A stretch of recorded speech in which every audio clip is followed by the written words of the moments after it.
Hello मेरे प्यारे दोस्तों। आज का क्लास हम स्टार्ट करेंगे भारत का संविधान। संविधान पढ़ेंगे तो कहाँ का संविधान पढ़ेंगे?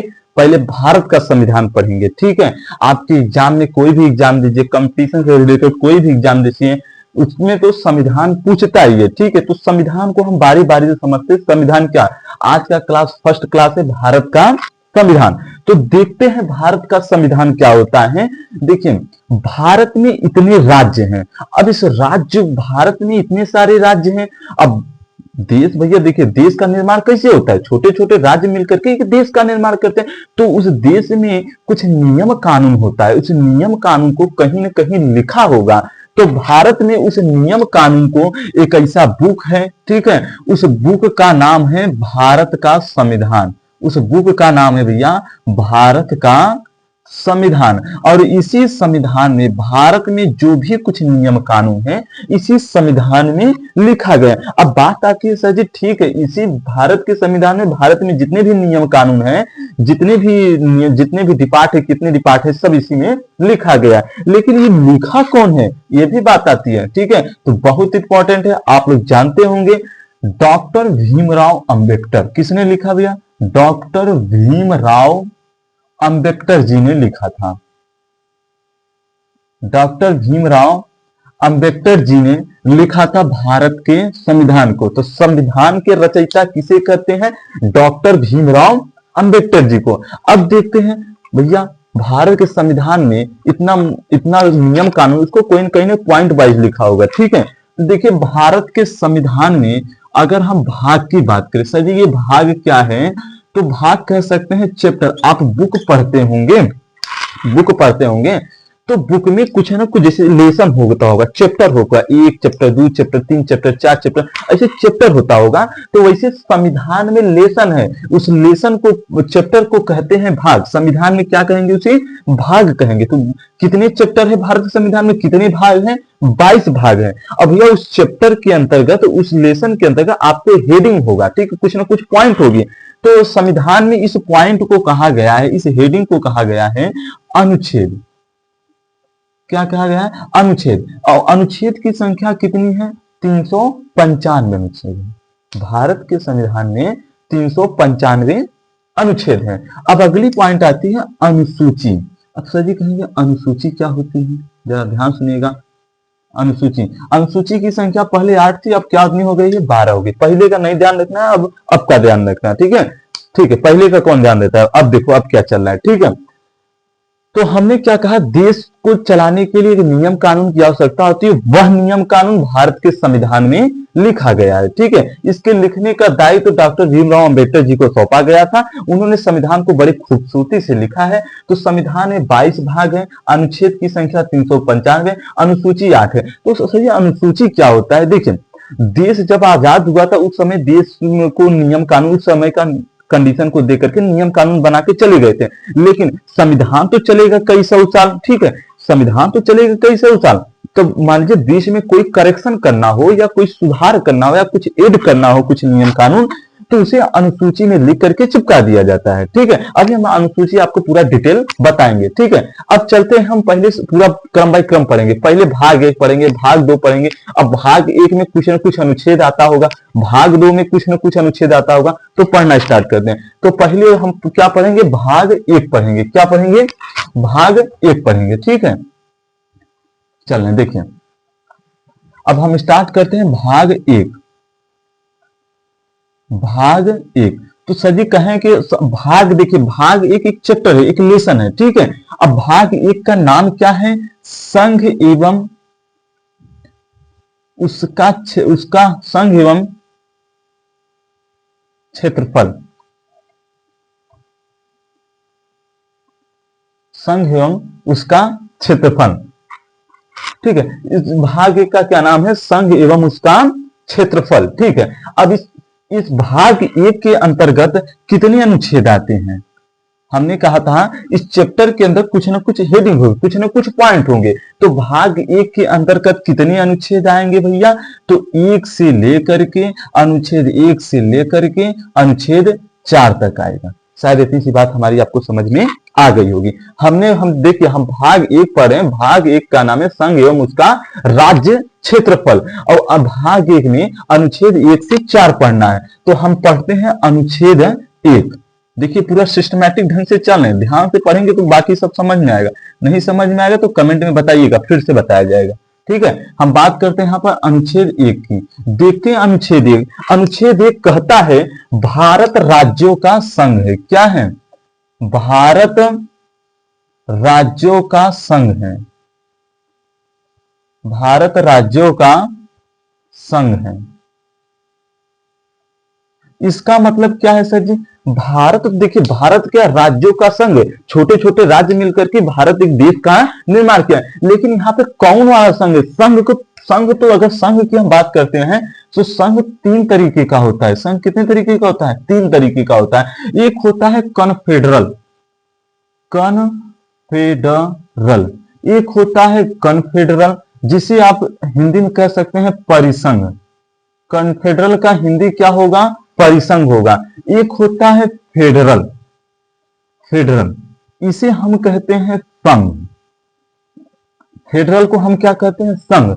और एक होता है यूनियन, यूनियन, यूनियन को भी हिंदी में कहते हैं संघ। ठीक है, संघ की दो इंग्लिश होती है, पहली इंग्लिश है फेडरल, दूसरी यूनियन। तो देखिए, हमने कह दिया भारत राज्यों का संघ है, लेकिन इस संघ में कौन, तीनों में से कौन सा संघ है भारत का? तो पहले समझते हैं कन्फेडरल क्या होता है, फेडरल क्या होता है और यूनियन क्या होता है। क्रम से बारी बारी समझते हैं। देखिए, कन्फेडरल क्या होता है?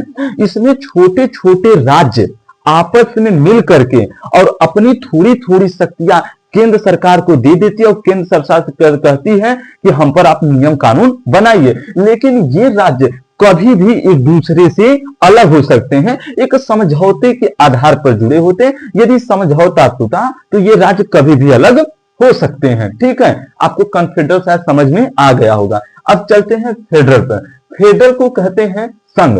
ये फेडरल क्या है? देखिए, फेडरल में राज्य मिलकर के एक देश का निर्माण करते हैं। क्या? राज्य मिलकर के एक देश का निर्माण करते हैं। ये कन्फेडरल का थोड़ा सा सभ्य रूप होता है। अगर आप इसका एग्जाम्पल देखना चाहें तो आपको अमेरिका इसका एग्जाम्पल बड़ा खूबसूरती से मिल जाता है। ठीक है, अमेरिका में देखेंगे, इसमें हमने क्या बोला? फेडरल संघ में इसमें राज्य मिलकर के एक देश का निर्माण करते हैं। ठीक है, और ये राज्य एक समझौते के आधार पर जुड़े होते हैं। ये कभी भी एक दूसरे से अलग हो सकते, समझौता टूटा तो ये राज्य अलग हो जाएंगे। ठीक है, तो हमने आगे कहा जैसे अमेरिका, अभी इस समय प्रेजेंट टाइम में अमेरिका में 50 राज्य है। 50 राज्यों का अपना अलग अलग झंडा है और 50 राज्यों का अपना अलग अलग संविधान है। और ये राज्य समझौता टूटा तो ये एक दूसरे से अलग हो जाएंगे। ठीक है, अब बात आती है यूनियन। यूनियन में क्या होता है कि ये राज्य कभी भी एक दूसरे से अलग हो ही नहीं सकते, भले से कट मर जाए, कुछ भी हो जाए, लेकिन एक दूसरे से अलग नहीं हो सकते हैं। तो इन तीनों शायद आपको समझ में आ गया। कन्फेडरल क्या? इसमें छोटे छोटे राज्य मिलकर के देश का निर्माण करते हैं, अपनी थोड़ी थोड़ी शक्तियां केंद्र सरकार को दे देती है और कहते हैं तुम हम पर नियम कानून बनाओ। ठीक है, फेडरल क्या होता है? कन्फेडरल का थोड़ा सा सभ्य रूप होता है। ये कहता है इसमें राज्य मिलकर के देश का निर्माण करते हैं और एक समझौते के आधार पर जो, इसका एग्जाम्पल देखने को मिला अमेरिका। ठीक है, अमेरिका में 50 राज्य, उनका अलग अलग संविधान, अलग अलग झंडा है। यूनियन क्या होता है? यूनियन में अगर कोई राज्य मिल गया, मिलने को तो मिल जाएगा, लेकिन कभी भी अलग नहीं हो सकता। तो इन तीनों में कौन सा है भारत भैया? तो भारत राज्यों का क्या है? यूनियन है। भारत राज्यों का क्या है भैया? यूनियन है। हाँ, भारत में जो भी राज्य एक बार मिल गए वो कभी भी चाहे कट जाए, चाहे मर जाए, कितनों कयामत आ जाए, लेकिन भारत में कभी भी कोई भी राज्य एक दूसरे से अलग नहीं हो सकते हैं। ठीक है, वो कश्मीर का मैटर था, अभी कश्मीर का मैटर वो बाद में देखेंगे, उसको हम अलग वीडियो में एक सीक्रेट वीडियो बना के उसमें समझा देंगे। ठीक है, तो शायद इतनी सी बात आपको समझ में आ गई होगी। अब इसी अनुच्छेद 1 में पहली बात कही गई भारत राज्यों का क्या है? संघ है। ठीक है, इसी अनुच्छेद में दूसरी बात कही गई। अनुच्छेद 1 में दूसरी बात कही गई। पहली बात तो हो गया भारत राज्यों का संघ। कौन सा राज्य है? यूनियन वाला संघ। इसमें कभी भी कोई भी राज्य अलग नहीं हो सकते।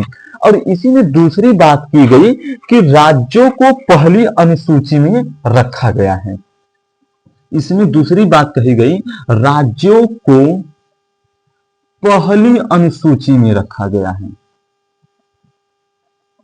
अनुसूची में रखा गया है। रखा गया है। मतलब सर जी देखिए, हमको कैसे पता कि कौन, देखिए भारत में इतने राज्य हैं, ठीक है, बहुत सारे राज्य मिलकर के एक देश का निर्माण किए, तो हमको कौन कैसे पता कि किस राज्य का कौन कहां तक सीमा है, इस राज्य का नाम क्या, इसकी सीमा, इसकी क्षेत्र कहां तक है, ठीक है। अगर मान लीजिए कल को कहने लगा, मान लीजिए यूपी का बॉर्डर हो गया, ये बिहार का हो गया, ये बिहार हो गया भैया आपका, ये आपका यूपी हो गया। अगर मान लीजिए यूपी कहने लगे नहीं हमारा यहां तक है, और मान लीजिए बिहार कहने लगे यहाँ, तो भैया झगड़ा होगा, ठीक है। तो कहीं ना कहीं लिखित होनी चाहिए कि कौन सी राज्य की कहां तक की क्या क्या सीमा है। तो यही बात अनुच्छेद 1 में दूसरी बात की गई है कि अगर आपको ये जानना है, देखिए आपका यहाँ पर कॉल फॉरवर्ड कर रहा है, किया जा रहा है, अनुच्छेद 1 कह रहा है राज्यों को पहली अनुसूची में रखा है। हम आपको अनुच्छेद 1 में नहीं बताएंगे कौन सा राज्य की कहां तक सीमा, हम आपको अनुच्छेद 1 में नहीं बताएंगे। अगर आपको ये बात जाननी है कौन सी राज्य की कहां सीमा क्या क्या है, ठीक है, तो आप चले जाइए अनुच्छेद अनुसूची 1 में, तो उसमें पता चल जाएगा भारत में कितने राज्य हैं और उनके कौन कौन से सीमा है, ठीक है, और किसका कितना क्षेत्रफल है। ये बात सीधा सीधा लिख दिया गया। अगर अमेरिका कल को बिहार यूपी में कभी टकराव होता है तो वहां पर देखिए साफ साफ सीधा सीधा लिख दिया गया, इसे झगड़ा का कोई सवाल ही नहीं पैदा होता। जब लिखित कोई प्रमाणित लिख दिया जाता है तो कोई झगड़ा का सवाल ही नहीं पैदा होता है। तो शायद आपको इतनी सी बात समझ में आ गई। हमने कहा राज्यों को कहां रखा है, पहली अनुसूची। अभी हम आपको अनुसूची बताए नहीं, ठीक है, पहले अनुच्छेद खत्म हो जाए उसके बाद अनुसूची हम चलते हैं, ठीक है। शायद इतनी सी बात समझ में आ गई होगी। इसी अनुच्छेद में एक तीसरी बात कही गई है। क्या कही गई है भैया तीसरी बात, जरा ध्यान से देखिएगा, ठीक है। अनुच्छेद 1 में तीसरी बात क्या कही गई, इसी अनुच्छेद देखिए भारत में 3 तरीके के राज्य हैं। कौन कौन से भैया, तीन तरीके के हैं क्षेत्र, 3 प्रकार के हैं, ठीक है। देखिए कौन कौन सा, जो राज्य बड़े हैं, जो राज्य बड़े हैं उनका खुद का क्षेत्रफल है, वो उनको कहेंगे हम स्टेट, क्या कहेंगे, स्टेट कहेंगे या फिर राज्य कहेंगे। उनकी संख्या है 28, कितनी है उनकी संख्या, 28 है। और जो राज्य छोटे हैं लेकिन राष्ट्रीय महत्व के हैं तो उन्हें यूनियन टेरिटरी कहेंगे, यूनियन टेरिटरी। इसकी संख्या है 8, यूनियन टेरिटरी की संख्या कितनी है, 8 है, ठीक है। अब हम आगे चलते हैं, इस पर केंद्र सरकार का नियम कानून अपना बनाएगी। वो राज्य जिसको कहेंगे यूनियन टेरिटरी, ठीक है। जो राज्य छोटे हैं लेकिन राष्ट्रीय महत्व के हैं उन्हें यूनियन टेरिटरी कहेंगे, और इस पर केंद्र सरकार अपना नियम कानून बनाएगी। और इसी अनुच्छेद में, अनुच्छेद 1 में तीसरी बात कही गई है कि अर्जित क्षेत्र है। क्या है, अर्जित क्षेत्र। इसका मतलब क्या, अभी हमारे पास एक अर्जित क्षेत्र नहीं है। अगर मान लीजिए भारत भी इस समय पाकिस्तान में बलूचिस्तान की मांग हो रही है, अगर भारत बलूचिस्तान को स्वतंत्र करा के अपने अधीन कर दे तो वह अर्जित क्षेत्र में। देखिए संविधान वालों ने क्या किया, गजब संविधान लिखा है, अगर मौका मिला तो छोड़ेंगे नहीं, ठीक है। अर्जित क्षेत्र में हम ला सकते हैं। मान लीजिए कोई पड़ोसी राज्य है और उसको हम स्वतंत्र करा करके अपने अधीन कर लें तो वो किस में हो जाएगा, अर्जित क्षेत्र में आ जाएगा। तो शायद इतनी सी बात समझ में आ गई होगी। अनुच्छेद आप में 1 में कोई कंफ्यूजन नहीं होगा, ठीक है। देखिए अनुच्छेद 1 क्या कहता है, भारत राज्यों का संघ। संघ में कौन सा संघ है भैया, यूनियन वाला। भारत के कभी भी कोई भी राज्य एक दूसरे से अलग नहीं हो सकते हैं, ठीक है। इसी अनुच्छेद में दूसरी बात कही गई है, राज्यों को पहली अनुसूची में रखा गया है। मतलब कि भारत में कितने राज्य हैं, उनका नाम क्या है, उनकी सीमा कहां है, उनकी क्षेत्र कहां तक है। अगर आपको ये बात जाननी है तो चले जाइए, आपका कॉल फॉरवर्ड किया जा रहा है कि अगर आपको ये बात जाननी है तो चले जाइए अनुसूची 1 में, वहां पूरा डिटेल लिखा गया है, ठीक है। और इसी अनुच्छेद 1 में तीसरी बात कही गई है, भारत में 3 तरह के राज्य क्षेत्र हैं। कौन कौन सा, अगर जो राज्य बड़े हैं और जो उनका खुद का क्षेत्रफल है तो उनको उसको कहेंगे स्टेट या राज्य के, इनकी संख्या 28 है, ठीक है। और जो राज्य छोटे हैं लेकिन राष्ट्रीय महत्व के हैं उन्हें यूनियन टेरिटरी कहेंगे, उनकी संख्या 8 है। इस पर केंद्र सरकार अपना नियम कानून बनाएगी। और इसी तीसरे में तीसरी बात कही गई है, अर्जित क्षेत्र। मान लीजिए कभी भारत कोई किसी राज्य, विदेशी राज्य को स्वतंत्र अपने अधीन कर लेता है तो अर्जित क्षेत्र के अंतर्गत आ जाएगा। आई होप आपको शायद अनुच्छेद 1 समझ में आ गया होगा। अब हम चलते हैं अनुच्छेद 2, क्योंकि भाग 1 में अनुच्छेद 1 से लेकर के 4 तक है, तो आज भाग 1 पूरा कंप्लीट कर लेंगे, ठीक है। अब चलते हैं हम अनुच्छेद 2 की तरफ। ध्यान से समझेंगे शायद समझ में आपको पूरा आएगा। ठीक है, देखिए अब हम आते हैं अनुच्छेद 2 की तरफ। अनुच्छेद 1 तो पढ़ लिए, अब आते हैं अनुच्छेद 2 की तरफ। अनुच्छेद 2 कहता है कि संसद राष्ट्रपति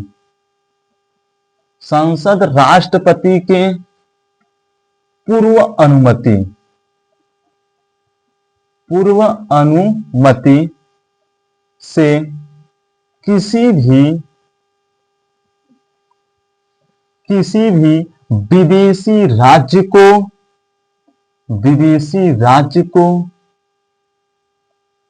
भारत में मिला सकता है।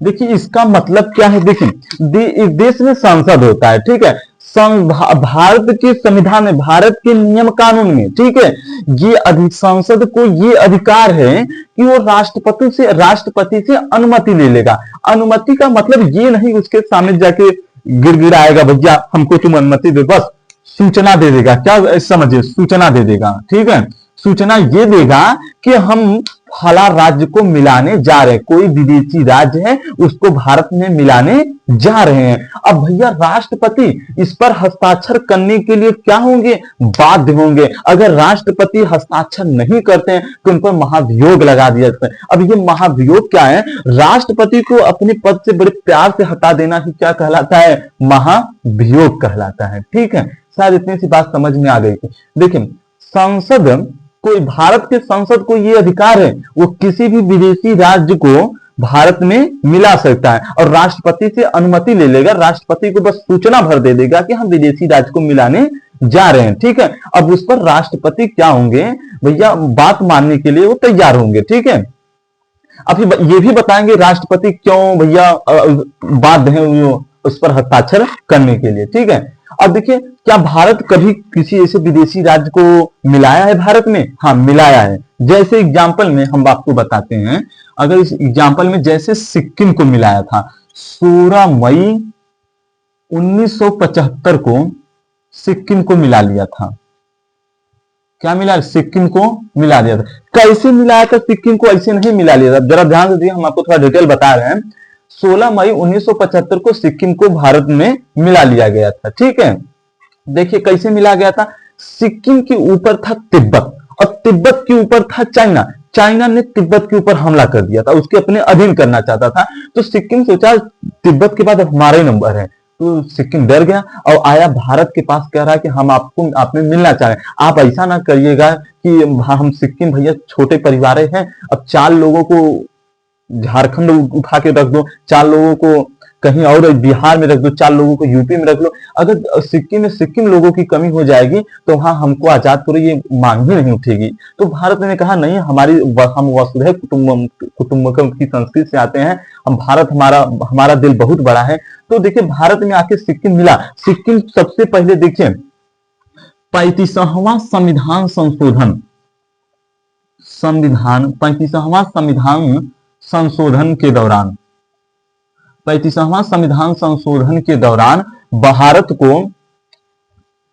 भारत सिक्किम का क्या बना,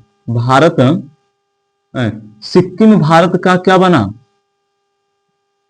भारत का सह राज्य बना। सह राज्य का मतलब क्या होता है, जरा ध्यान से देखिएगा।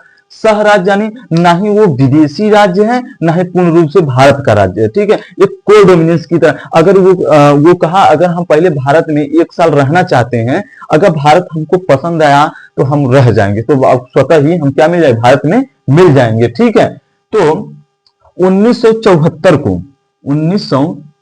को 35वां संविधान संशोधन के द्वारा सिक्किम भारत क्या बन गया, सह राज्य बन गया। और 1 साल बाद सिक्किम स्वतः का हमको भारत में विलीन कर लीजिए। तो 35वां संविधान संशोधन के दौरान 1975 में 35वां संविधान संशोधन के दौरान सिक्किम को भारत का 22वां राज्य बना लिया गया। भारत को 22वां राज्य घोषित कर दिया गया। शायद आपको अनुच्छेद 2 समझ में आ गया होगा। अनुच्छेद 2 क्या कहता है कि जो संसद है ये राष्ट्रपति की पूर्व अनुमति से किसी भी विदेशी राज्य को भारत में मिला सकता है। बस राष्ट्रपति संसद क्या करेगा, राष्ट्रपति को सूचना दे देगा कि हम फला राज्य को मिलाने जा रहे हैं। और मिलाया भी, जैसे 16 मई 1975 को सिक्किम को कैसे मिलाया भैया? सिक्किम पहले ऐसे नहीं मिला। सिक्किम 1974 में 35वां संविधान संशोधन के द्वारा बन गया था, ठीक है, सह राज्य बना। और 34वां यहाँ 35 रहेगा, ठीक है, और यहाँ पे 36 रहेगा।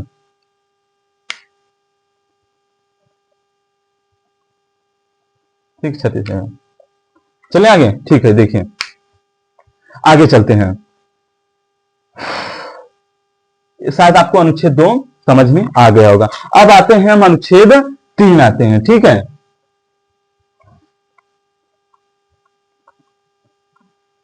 अब चलते हैं हम अनुच्छेद 3। अनुच्छेद 2 समझ में, अनुच्छेद 1 समझ में अगर भारत राज्यों का संख्या, ठीक है, और अनुच्छेद 2 क्या, संसद राष्ट्रपति के किसी भी विदेशी राज्य को भारत में मिला सकता है। अब आते हैं, हम देखते हैं अनुच्छेद 3। अनुच्छेद 3 क्या कहता है, जरा ध्यान से देखिएगा। अनुच्छेद 3 कहता है कि संसद राष्ट्रपति के पूर्व अनुमति से किसी भी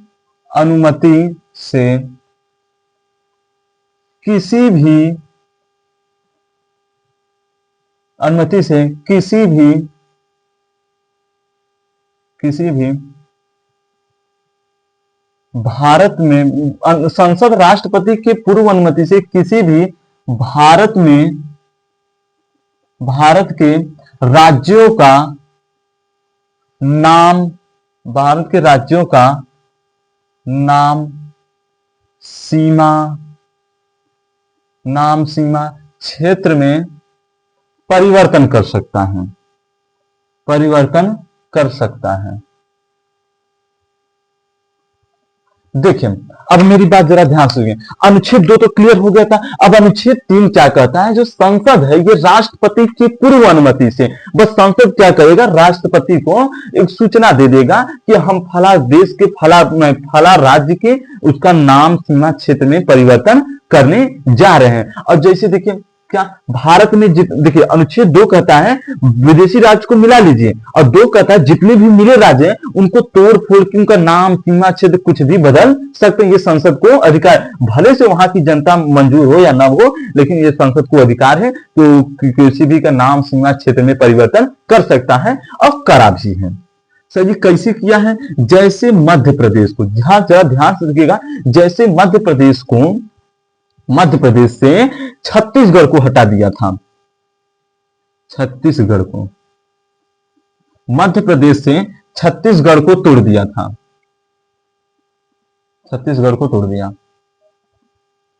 तोड़ दिया कब तोड़ा था भैया? 1 नवंबर को तोड़ा था। 1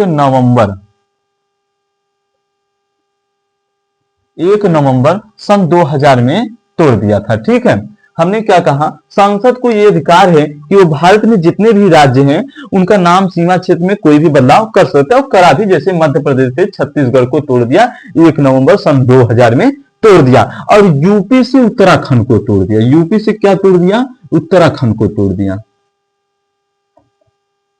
उत्तराखंड को तोड़ दिया, ठीक है। यूपी से क्या तोड़ दिया? उत्तराखंड को तोड़ दिया। कब तोड़ दिया भैया? 9 नवंबर को तोड़ दिया। कब तोड़ दिया? 9 नवंबर को। 9 नवंबर सन 2000 को तोड़ दिया, ठीक है। अब देखिए, बिहार से झारखंड को तोड़ दिया। झारखंड को तोड़ दिया। कब तोड़ा भैया? 15 नवंबर सन 2000 में तोड़ दिया। शायद आपको इतनी सी बात हमारी समझ में आ गई है। अनुच्छेद 2 और 3 पर 1, 2, 3 समझ में आ गया होगा, ठीक है। अनुच्छेद 3 क्या कहता है? बस संसद राष्ट्रपति को यह सूचना दे देगा कि हम फला राज्य का नाम सीमा क्षेत्र में कुछ भी परिवर्तन करने जा रहे हैं, ठीक है। और उस पर राष्ट्रपति हस्ताक्षर करने के लिए बाध्य होंगे। अभी क्यों बाध्य होंगे अगले अनुच्छेद में बताएंगे, ठीक है। जैसे देखिए, बदला भी मध्य प्रदेश से छत्तीसगढ़ को तोड़ दिया 1 नवंबर सन 2000 में, यूपी से उत्तराखंड को तोड़ दिया 9 नवंबर सन 2000 में, बिहार से झारखंड को तोड़ दिया 15 नवंबर सन 2000 में तोड़ दिया था, ठीक है। और आई होप आपको अनुच्छेद 3 समझ में आ गया होगा, ठीक है। अब चलते हैं हम अगला। अगला क्या है? अनुच्छेद 4 है। तो देखते हैं भैया अनुच्छेद 4 क्या कहता है। अनुच्छेद 4 जरा ध्यान से देखिएगा। अनुच्छेद 4 कहता है कि अनुच्छेद जो अभी हम अनुच्छेद 2 पढ़े हैं और अनुच्छेद 3 जो पढ़े हैं, 3 के संशोधन को 368 के बाहर रखा गया है। अनुच्छेद 368 के बाहर रखा गया है। क्यों रखा गया है भैया? जरा ध्यान देखिएगा। देखिए, अनुच्छेद 4 कहता है अनुच्छेद 2 और 3 में जो भी हम संशोधन करें, अनुच्छेद 2 क्या कह रहा है? विदेशी राज्य को मिला ले रहा है। अनुच्छेद 3 कह रहा है जो भी विदेशी राज्य मिले हैं उनका नाम, सीमा, क्षेत्र कुछ भी परिवर्तन कर सकते हैं, ठीक है, कर सकते हैं।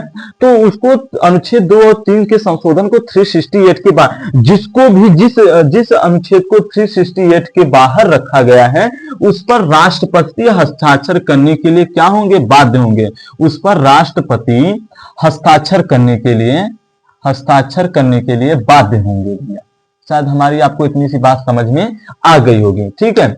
जिसको भी 368 के बाहर रखा जाएगा उस पर राष्ट्रपति हस्ताक्षर करने के लिए बाध्य होंगे, ठीक है। इतनी सी बात शायद आपको समझ में आ गई होगी। देख रहे हैं, हमने संविधान में भाग 1 कंप्लीट कर लिया, अभी भाग 21 बचा है, ठीक है। 1 2 अभी भाग केवल 22 भाग में से 1 भाग खत्म किए हैं, अभी पूरा 21 भाग बचा हुआ है, ठीक है। इसे क्रम बारी बारी से हम पढ़ लेंगे। शायद आज की क्लास में आपको भाग 1 पूर्ण रूप से समझ में आ गया होगा।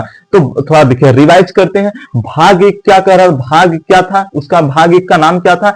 संघ एवं उसका राज्य क्षेत्रफल, ठीक है। अब भाग 1 में कितने अनुच्छेद थे भैया? 1 से लेकर के 4 तक अनुच्छेद थे। तो अनुच्छेद 1 क्या कहता है? भारत राज्यों का संघ, लेकिन कौन वाला संघ है?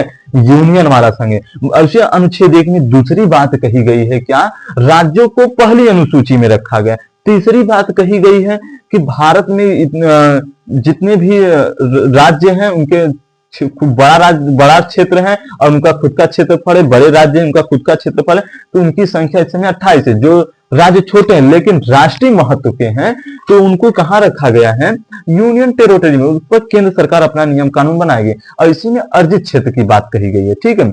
अब अनुच्छेद 2 में आते हैं। अनुच्छेद 2 आपका क्या कह रहा है? संसद राष्ट्रपति की पूर्व अनुमति से किसी भी विदेशी राज्य को भारत में मिला सकता है, विलीन कर सकता है भारत में, और मिलाया भी। जैसे 16 मई सन 1975 को भारत को सिक्किम राज्य बना लिया गया। अब आते हैं अनुच्छेद 3। अनुच्छेद 3 क्या कहता है? संसद राष्ट्रपति की पूर्व अनुमति से किसी भी विदेशी राज्य का भारत में मिला सकता है।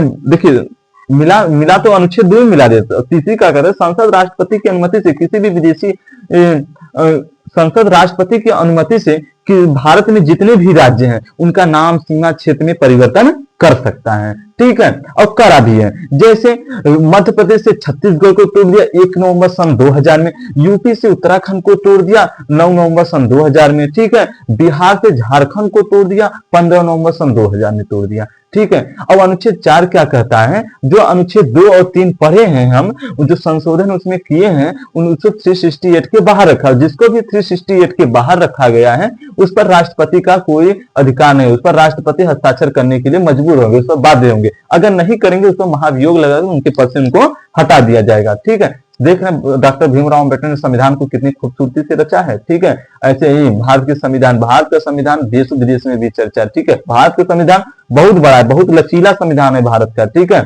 इसी पर डॉक्टर इसी सबको देख करके अटल बिहारी वाजपेयी जी ने कहा है, अटल बिहारी वाजपेयी जी ने शायद ये कहा था कि भारत कोई भूमि का टुकड़ा नहीं, यह जीता जागता राष्ट्र पुरुष है। अटल जी ने कहा था कि यह वंदन की धरती है, ये अभिनंदन की धरती है, ये अर्पण की भूमि है, ये तर्पण की भूमि है। इसकी नदी नदी हमारे लिए गंगा है, इसका कंकड़ कंकड़ हमारे लिए शंकर है। हम जिएंगे तो इस भारत के लिए, मरेंगे तो इस भारत के लिए, और मरने के बाद भी गंगा जल में बहती हमारी अस्थियों को कोई कान लगाकर सुनेगा तो सिर्फ एक ही आवाज आएगी, भारत माता की जय। आई होप आपको इस क्लास का, आज का क्लास समझ में आया होगा। अगर आज का क्लास समझ में आया हो तो वीडियो को लाइक, सब्सक्राइब, शेयर करना, दोस्तों के पास शेयर करना मत भूलिएगा। धन्यवाद।